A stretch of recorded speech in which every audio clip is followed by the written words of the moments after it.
Clinton press secretary, Meyers, and conservative commentator, Susan Carpenter McMillan. And now, the star of Politically Incorrect, Bill Maher! Thank you. Thank you, folks. Oh, please. Thank you very much. Thank you. Please, this. Yeah. Shush. There's big news. There was a big breakthrough in the Middle East today. You know, they've been wrangling over this for a lot of months, and they finally came to an agreement, which is big news for us. What it is the Israelis will pull out their troops, they will get security agreements, and all casino gambling will go to the pueblos. So, well, here in this country, also big news, Newt Gingrich said that he should run the country and the president should step aside. He didn't say it publicly. I just heard it on the police scanner. I was coming over here. Yeah, I tell you. How about that whole thing? Have you been following that when that spam hit the fan? Because there's this couple in Florida who taped him, and they had a press conference finally yesterday, and they said, well, we did the right thing, although we violated federal law. And Newt said, damn, that's my story.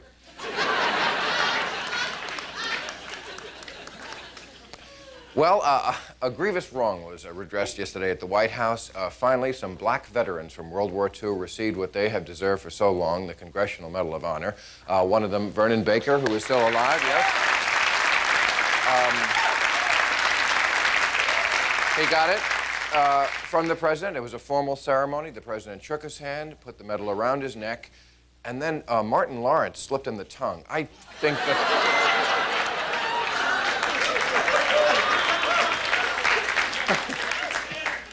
Yes. President Clinton, no, he did. He commended them, and he said, quote, this was a fine example of bravery and courageousness in battle, like I'd know. You know, And finally, Fergie, the Duchess of York, has agreed to do advertisements. She signed with two companies. One is the Ocean Spray cranberry juice, yes, cranberry juice, and the other one is Weight Watchers. I know that's a long way to go from Your Royal Highness to that fat chick with a bladder infection. Anyway, stick around, it's all been satirized for your protection. Thank you.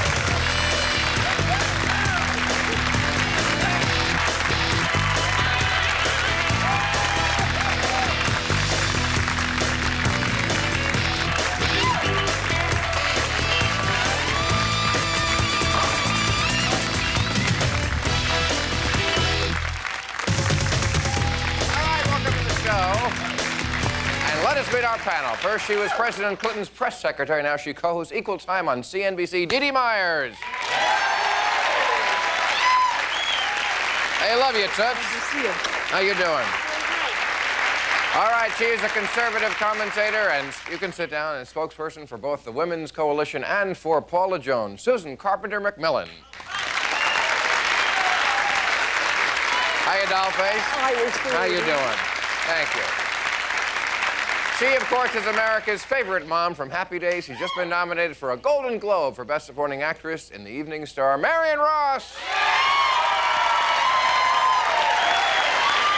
How you, gorgeous? Thank you. How are you, baby?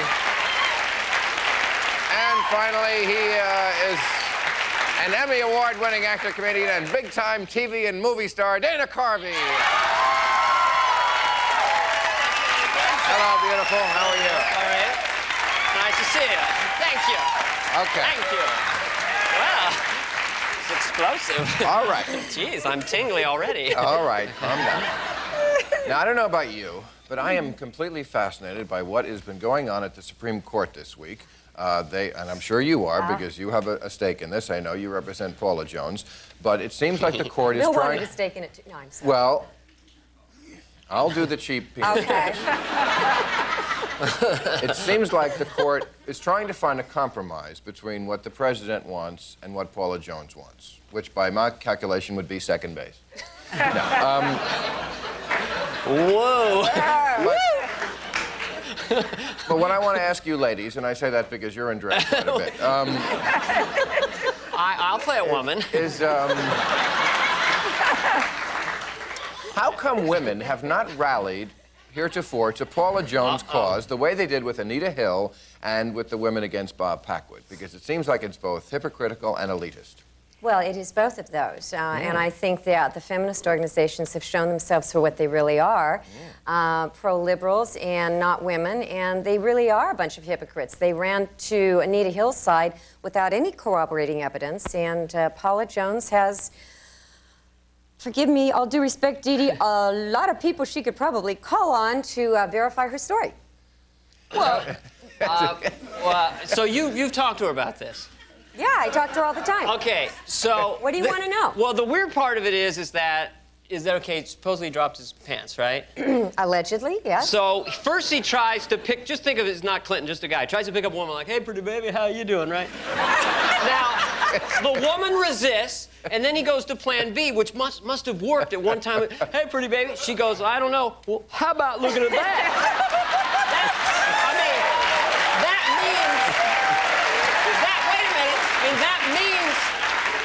That means that worked on one woman. I don't like it. Hey, I gotta have something.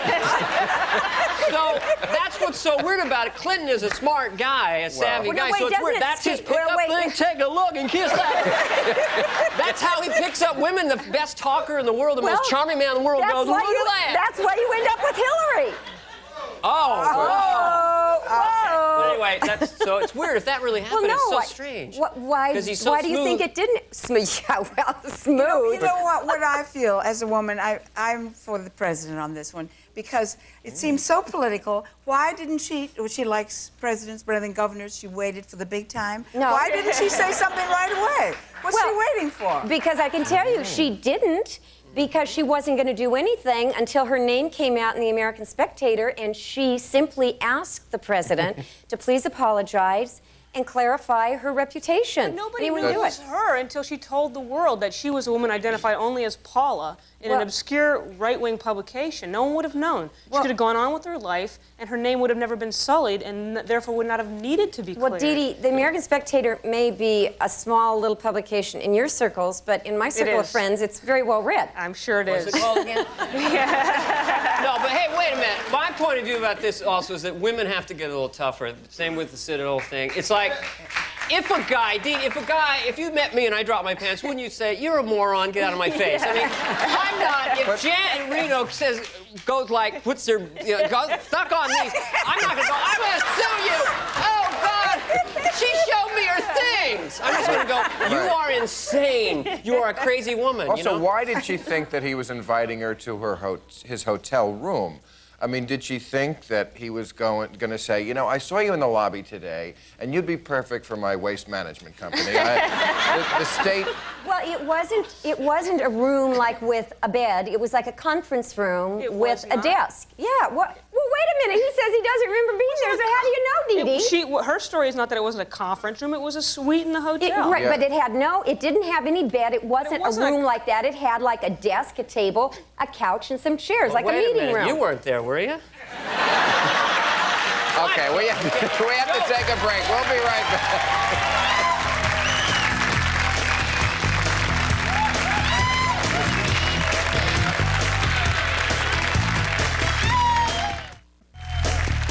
If you'd like to be a member of our studio audience in Hollywood, call 213-852-2655.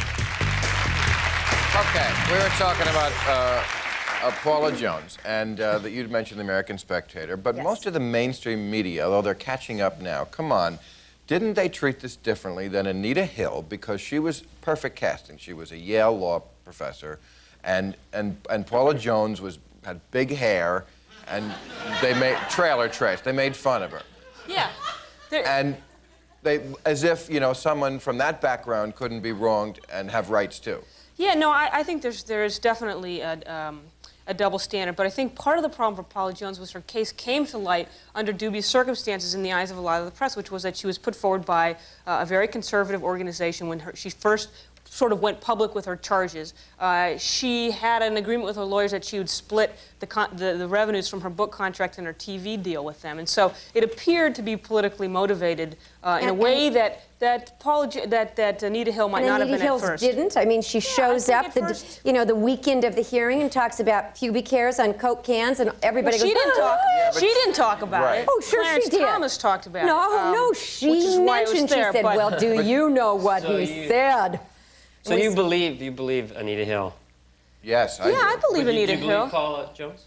I think we'll never know what happened in that. I in do, that room. because, I think... Do you believe in music? What? Now, you believe in Paula Jones? Why? No. Well, because I think it shows the president to be a rather nice guy.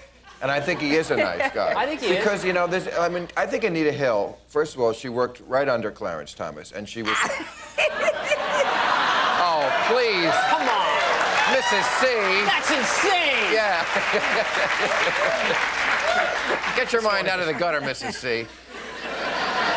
No, but I think she was harassed by her boss on a daily basis. Whereas Clinton, she came up to the room, as you said, he made the offer, he asked, she said no, he let it go, and she got a promotion. You know what? It's hard to argue. Women are very sophisticated. We're not. We are strong. We have minds of our own. You can't pull something like this the week before he's going to give his inaugural speech. Well, they think we're stupid or something? Well, wait a minute. This is all Anita Hill political. pulled it the very day he was being confirmed. For 10 years, she sat on her little quiet duff and said nothing. And then all of a sudden, the weekend he's being confirmed, she comes up and says, yoo-hoo, I got pubic hairs on Coke can stories. Yeah, but Bill Clinton ran for re-election as governor of Arkansas. Do get on Coke cans. I didn't understand why that was a problem. I mean... All right. Well, we're going to take a break, and we'll come back with something else. No, you're completely right.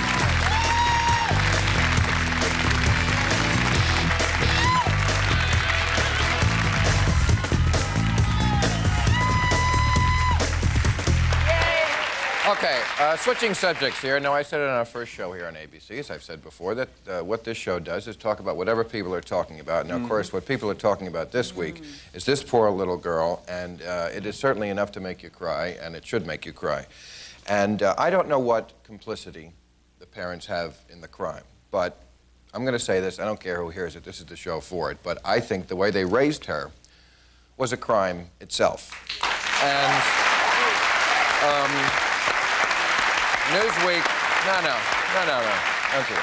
Newsweek says here, there is no reason to think that her murder had anything to do with her career as a child beauty pageant winner. I disagree. I really do. Because I think when you treat someone like an object, people see her as an object. And if you think the killer's, whoever that killer is, sick sexual desires, was not aroused by the grown-up, painted-on look that they gave her, I think you're being naive. Totally. Now, who would disagree with that? But I would like to know how much of this there is. I'll bet there's a lot more of this, of little girls. I have a little granddaughter who's 6, and she'll say to me, "Oh, Grandma, what a darling bra." She's the girliest thing. All she wants to do is it the Barbie dolls? What has created this little generation of... It's not just little girls. It's hurried parents. They're hurrying children, giving a baseball bat to a baby. Look, hey, he's gonna be a champion. Yep. Yes, I mean, yes. Parents are in an incredible hurry. Because I've got a 3- and a 5-year-old. Thank you. I procreated. Usually gets applause. I don't know why it does. You're right. I procreated. Thank you. I've done what 7 billion people have done. But I get competitive. I mean, I have friends who are like, I'm taking my kid camping, or I'm taking my kid to see Beavis and Butthead. He's 1.5, aren't you? Yeah. They can't wait to have a teenager. You have to wait. They go 0 to 12, and then they're a teenager. But they can't wait, and they suffer. Right. Don't you agree? I agree. I think it gets out of hand. If they're so cute, and you dress them up, and pretty soon, you've gone too far. It's about the parent. Glory for me, live for me, do what I couldn't do, achieve where I couldn't achieve, fly, fly. I mean, it's egoed out parents. It's like... Yes, because the mother was a beauty queen. The mother was Miss West Virginia. Right, so be prettier than me. Right, do what? What? Well, No, here, please. I know you guys are going to jump down on me again. No. Okay. No. Oh, go Go for ahead. I might it. agree with you. Please. Well, Take I a think chance. it's it. Live. I will. I'm here, aren't I? Hey, which one is the real church lady here? No, I'm sorry. Well, Go we right like ahead. ourselves, I don't think we? no.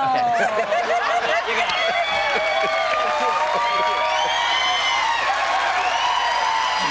You fed me. Take a chance in life. That's what I meant. Susan, please, That's what I tell us meant. your point of Yes. Well, Okay. I think that blaming it on Barbie dolls or things like that is far too simplistic. It's like blaming G.I. Joe dolls for what Jeffrey Dahmer did. I mean, it just, I don't think that makes any sense. But, Certainly. Well, no one's Certainly blaming it it on doesn't. Barbie dolls. We were going this way. You went, Yeah. We're Well- blaming it on parents hurrying children. You Yeah, went, but it's a plastic doll. I don't have a problem with that. I don't, You got it. We're going this way now. Well, we got it that way. We're going this way. You're going that way. Right. We're I'm going to carve me some Right. Bill Clinton. Okay, go ahead. I just hope you don't get diarrhea if you eat it. I have no you're idea gonna what you're talking about. I was speaking You were gonna metaphorically carve- no, you were gonna- carving like a up a turkey, president, a not turkey. eating. I'm going to carve me some Oh, Bill I thought Clinton. you meant, We'll put carving. Paula Jones on there, and I'm going to carve me. I'm talking politics.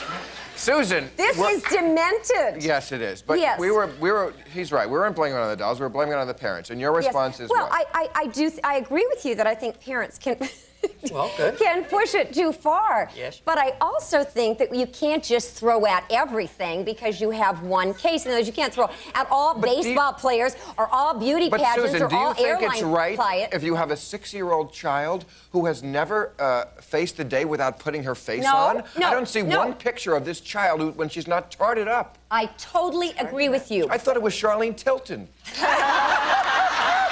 Yeah, she does look like Charlene Tilton. Actually. She does. Or no, who's the other one? Barbara Dallas? Mandrell.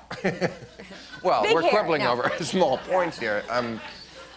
Children should be children, adults should be adults. And when a child looks like an adult, it's perverted. I agree. And when an adult acts like a child, like Jim Neighbors' Gomer Pyle, that's offensive too.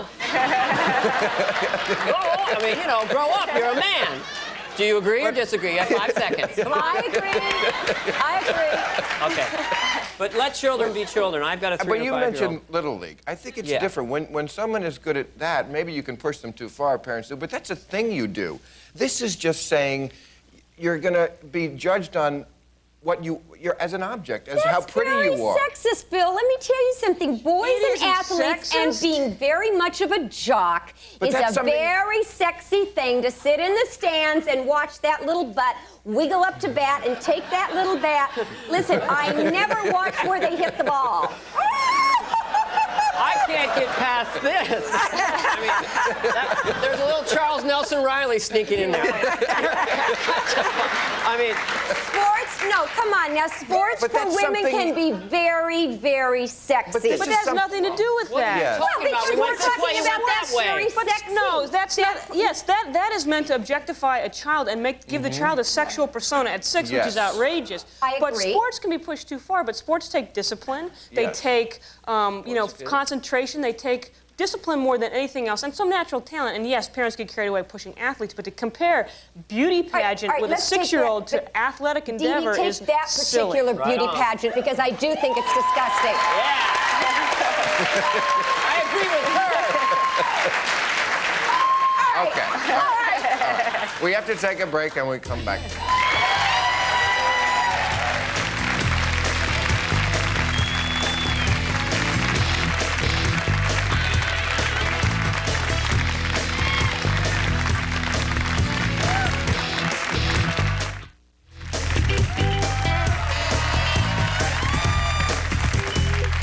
Okay, joining us tomorrow, we'll have Tim Allen, Victoria Routledge, Rollins, and Bill Press. Now, we were coming down on the parents, but just to show that it is a sick society when we all bear some complicity. In this same issue with the little girl, I thought this was really interesting because you never see a picture of her without makeup. But there's a big picture of here, a full page. I can't show it because it's a tabloid thing, but it says Pam's face of pain. And it's Pamela Lee having the audacity to show up in public without makeup. Dare she? Right? I mean, it's just a picture of a girl. She should be arrested. She should be killed. This is just intolerable that she should show up and not give me a, But don't you think this is part and parcel of the same sickness? That they do this all the time. Hard copy, you know, they capture somebody coming in from an airport and they don't have makeup on. And, oh, you look Sandra Bullock without makeup. How awful you are. Well, yeah, I think the whole society is vain and narcissistic.